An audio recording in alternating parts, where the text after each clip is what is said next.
पूछा तू कहाँ पे है भाई। मैं बोला भाई मैं जयपुर हूँ। फिर उन्होंने पूछा अब मेरे बच्चे कैसे हैं, मैं तेरे बच्चे ठीक हैं, तू घर आ जा। बोला ठीक है मैं मतलब कल बच्चों आऊंगा। की जानकारी आपने दी नहीं, छुपा ली। हाँ छुपा ली ताकि कि देखो वो जिया वैसे मरा हो। हाँ सोच सकता है, तो हम चाहते हैं एक बच्चा रहे थे जेल में बच्चा रहे तो बच्चा तो रहेगा। ठीक है। हाँ तो हमने तो ये सोचा था उसके लिए। राम राम भाई सारे ने, मैं दिनेश देसवाल हाल फिलहाल कबूलपुर में बैठे हैं यार। ये पूरे गांव की पंचायत और बाहर के भी बुजुर्ग आ रहे हैं। आप देखा दो भाई, मैं कैमरामैन तक हूँ वहाँ बैठे हैं यहाँ पे। यहाँ पे एक बहुत बड़ा बच्चे का हादसा हुआ था, जिसमें पिता द्वारा, जैसे बताया जा रहा है, पिता द्वारा बच्चों को कुछ जहरीला पदार्थ दिया गया था, जिसमें 3 बच्चे खत्म हो गए थे, एक लड़की बच गई थी। ये जुड़ गए उसके भाई हैं, जो चाचा हैं, बच्चों के चाचा हैं। के नाम भाई साहब? सुंदर नाम है। भाई साहब, हम भी आपके दुख में शरीक हैं। आज ये पंचायत बैठी, गांव के और बुजुर्ग बैठे। बड़ा ही दर्दनाक हादसा था। पूरा गांव दहशत में था कि होया तो होया कि बच्चों को ये क्यों खिलाया, अपने ही बच्चों को कैसे कर सकता है। तो आपने अकेला क्या भाई साहब? आपका तो परिवार है, घर है, बच्चे भी आपके थे। आपका आधा परिवार लगभग चला गया। तो देखो इसमें तो हम कुछ नहीं कर सकते, देखो सच्चाई तो उसी के पास है। वो तो चलो पुलिस ने पकड़ लिया है उसको। अच्छा, अब मिल पुलिस, गया, पुलिस को मिल गया। हाँ पुलिस को मिल गया है वो। और हो सकता है कोर्ट में भी सरेंडर कर दिया हो। हाँ। कैसे बताया, कुछ पता लगा वो कैसे मिला, कहाँ पे मिला? यहाँ से जाने के बाद वो कहाँ गया, कुछ पता ही? यहाँ से जाने के बाद तो कहीं नहीं मिला उसकी, वैसे पार्किंग की फोटो आई थी जो उसने बाइक अपनी रोहतक के रेलवे स्टेशन पे पार्क की। बाइक और लेके भाग गया था? बाइक तो उसके पास थी ही। तो बाइक जब वो लेके गया यहाँ से, तो उसने बाइक छोड़ दी थी रोहतक 14 तारीख को ही। 11:45 की पर्ची आई हुई है हमारे पास फोटो पे। तो उसके बाद उससे ना हमारी कॉल हुई ना कोई बात हुई। फिर वो चलता रहा। फिर हमारे पास यहाँ पे बड़े आदमी बैठे थे, उन्होंने व्हाट्सएप पे वैसे ही कॉल मिला के देखी उसके पास, तो वो मिल गई। उससे बात करते रहे। फिर 8 बजे मैंने अपने फ़ोन से फ़ोन किया उसके पास। मेरे पास नंबर नहीं था, तो मैंने नंबर लेके और उससे अपने फ़ोन से उसके पास फ़ोन किया। तो मैंने पूछा तू कहाँ पे है भाई। मैं बोला भाई मैं जयपुर हूँ। फिर उन्होंने पूछा अब मेरे बच्चे कैसे हैं, मैं तेरे बच्चे ठीक हैं, तू घर आ जा। बोला ठीक है मैं मतलब कल बच्चों आऊंगा। की जानकारी आपने दी नहीं, छुपा ली। हाँ छुपा ली ताकि कि देखो वो जिया वैसे मरा हो। हाँ सोच सकता है, तो हम चाहते हैं एक बच्चा रहे थे जेल में बच्चा रहे तो बच्चा तो रहेगा। ठीक है। हाँ तो हमने तो ये सोचा था उसके लिए। तो ठीक फिर है। वो बोला ठीक है मैं रोटी खा लूँ। मैंने पैसे ट्रांसफर करे थे यहीं से अपने अकाउंट से। पैसे भी भेजे आपने? हाँ मैंने पैसे भेजे थे उसके पास से 250 रुपये एक के पास, तो उसने 200 रुपये दे दिए, 50 रुपये उसका फाइन। तो 200 रुपये लेकर उसने होटल पे रोटी नहीं खाई, वो वहाँ से चला गया। जब उसको खाना पसंद नहीं आया जो भी है, हमें पता नहीं कुछ भी उसके बारे में, कह नहीं सकते।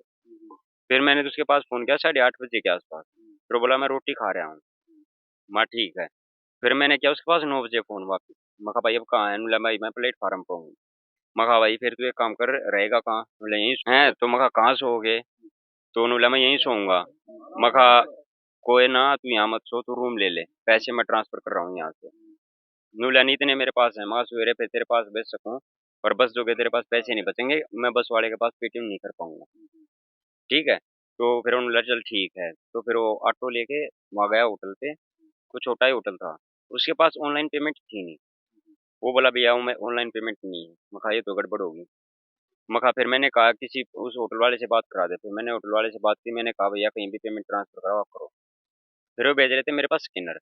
वहाँ भैया स्कैनर नहीं उठा पाऊंगा मैं फ़ोन में से, आप नंबर भेज दो मैं पेमेंट कर दूंगा। फिर मैंने वहाँ पे की थी 550 रुपये पेमेंट।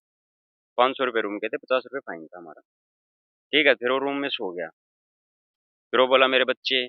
मैं कहा तेरे बच्चे ठीक हैं, रो मत दुखी मत हो, ठीक है हमने तेरा कर्ज उतरवाने के लिए हुई है वीडियो अफवाह फैलवा रखी है।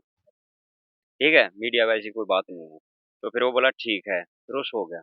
फिर पुलिस ने उसको जाके पकड़ लिया। 2 बजे के लेके और 4 बजे के बीच में पकड़ा हो उसको। और यहीं रोहतक वाली पुलिस गई थी, उसी ने पकड़ा उसको। ठीक है ना। उसको पकड़ने के बाद फिर मेरी उससे कोई बात नहीं हुई। नहीं मेरी फ़ोन पे बात हुई, 10 बजे मेरी लास्ट बात हुई थी। और ना मैंने उसे ये पूछा भैया तूने ऐसा क्यों किया, किस दबाव में किया। दबाव तो सिर्फ यही बता रहा है, अगर मेरे ऊपर कर्जा था, कर्जदार मेरे को बचने नहीं दे रहे थे बिल्कुल। और बच्चों का इनका क्या लेना देना था भाई, हैं, कर्ज? कर्जदार उसके घर पे आ रहे थे बार बार।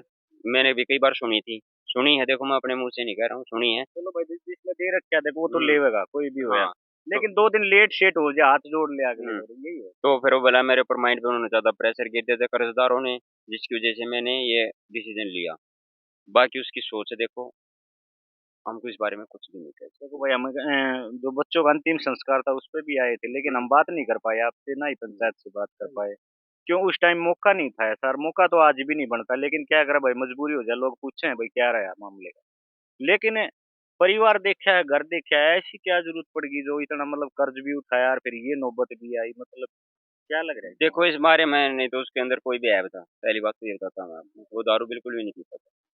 मैं शुरू से लेके लास्ट तक देख लिया, उसके यार दोस्त एक दो उनसे ही पूछा था, पर वो दारू कभी नहीं पीता अच्छा, परिवार में कौन कौन थे? आप था। सुंदर परिवार में अपने में कौन कौन है? देखो मैं और मेरी मम्मी तो अलग रहते थे, और ये हमारा उर्ली तरफ घर है। अच्छा, अलग था इसका। हाँ, और उसका परली तरफ है, पीछे की तरफ। हम अलग अलग रहते थे, 5 से 6 साल हो लिए थे ना। मेरे को इनकी सास बहू की लड़ाई होती थी, थोड़ा वो ही परेशान रहता था, मैं भी रहता था। मैं बाहर रहता हूँ रोहतक, नहीं बहादुरगढ़ में, मैं वहीं काम करता हूँ बहादुरगढ़ में। मेरे को हो गया 8-10 साल वहाँ पे आपकी काम कर। शादी हो रखी नहीं, शादी नहीं हो रही। है? हाँ, तो मैं अपनी मम्मी के साथ नहीं रहता था। मैं वहाँ से त्योहार छुट्टी होती है ना जब आता था, या जो मेरे को जो काम है तो मैं आ जाता था।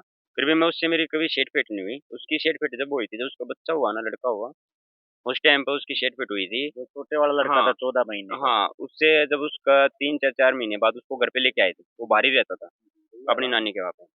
हैं, तो जब उसको वो लेके आया तो मैं यहाँ पे सो रहा था, तब मेरी छुट्टी थी, मैं घर पे रुका हुआ था। तो वो आई, बोली चाचू मेरे पापा बुला रहे हैं, घर पे आ जाओ, हम हवन करवा रहे हैं। मैं कहा बेटा मैं तो अभी सो के उठा हूँ, नहाया भी नहीं हूँ। मैं कहा ठीक है। हैं, मैंने ये कह के मैं चला गया उसके पास, वहाँ पे पंडित बैठा था, ऑन करवा रहे थे उसको। मैंने जब फर्स्ट टाइम वहीं पे देखा था, उसके बाद देख लो कितना लंबा टाइम हो गया, 14 साल का लड़का हो गया था वो। मैंने नहीं, 14 महीने का लड़का हो गया था, मैंने उसको अभी तक नहीं देखा था, कल भी मैंने नहीं देखा, परसों भी नहीं मतलब देखा। जो 14 महीने का टाइम था उसमें आपकी बातचीत नहीं मेरी हुई? कोई बात नहीं होती, और 5 साल पहले भी जो मेरी उससे हम नहरे हुए थे, उस बीच भी मेरी एक दो बार बात हुई थी, बस खाली। उससे पहले मेरी भी कभी बात नहीं हुई। मान लो अगर बातचीत होती भाई भैया में, देखो हम्म। संबंध बने रहे, हम आपस में हम्म। छोटी मोटी बात आप मनमुटाव कर ले, हम्म। तो उसका कोई ना कोई गुमड़ा अंदर वो फूट जाता है, देखो उसकी मेरी उसका कभी कोई लड़ाई नहीं हुई। समाधान निकल जाता है। हाँ, उसकी ना तो मेरी कभी लड़ाई हुई, ना मेरा कुछ हुआ उससे। उससे कभी मेरा झगड़ा ही नहीं होता था।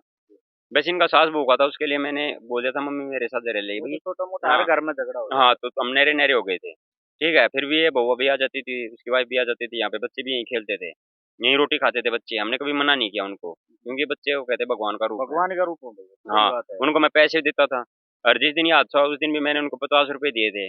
उन्होंने मेरी गाड़ी में जाके खेलने लग गए। मैं कहा बेटा सारी गड्डी गाड़ी तुम गंदी कर दोगे, तुम बाहर आ जाओ। फिर वो ऊपर चली गई 11 बजे के आसपास। फिर मैं एक बार, मेरे को वहीं स्कूल तक जाना था, मैं वहां से गया तो बच्चे परली तरफ खेल रहे थे। मैं जब वहां से वापस आया 10 मिनट में, जब भी बच्चे बाहर खेल रहे थे। 10 मिनट बाद मैं यहाँ पे आके कुर्सी पे बैठ गया। मैं कहा चलो थोड़ी देर यहीं बैठ जाता हूँ, फिर ऊपर जाऊंगा तो फिर कोई बोल लेगा, क्योंकि मैं ऊपर काम कर रहा था थोड़ा फिटिंग का अपना घर का। छुट्टी थी मेरी 3 दिन की। तो वो छोटी लड़की जो भी जीवित है, हिना, ये अपने भाई को लेके आई। ये दो लड़की वही थी, बड़ी वाली और सबसे छोटे वाली। ये बोली चाचू मेरे पापा ने हमें गोली दे दी है और हम उल्टी कर रहे हैं। मैंने उसको धमका दिया, मैं कहा बाप है ऐसा काम थोड़ी करेगा। मैं कहा बेटा तू घर जा, तेरे बाप ने ना कोई वैसी गोली दे दी हो जिसकी वजह से उल्टी पड़ी हुई, तुम्हें ठीक कर रहा होगा वो।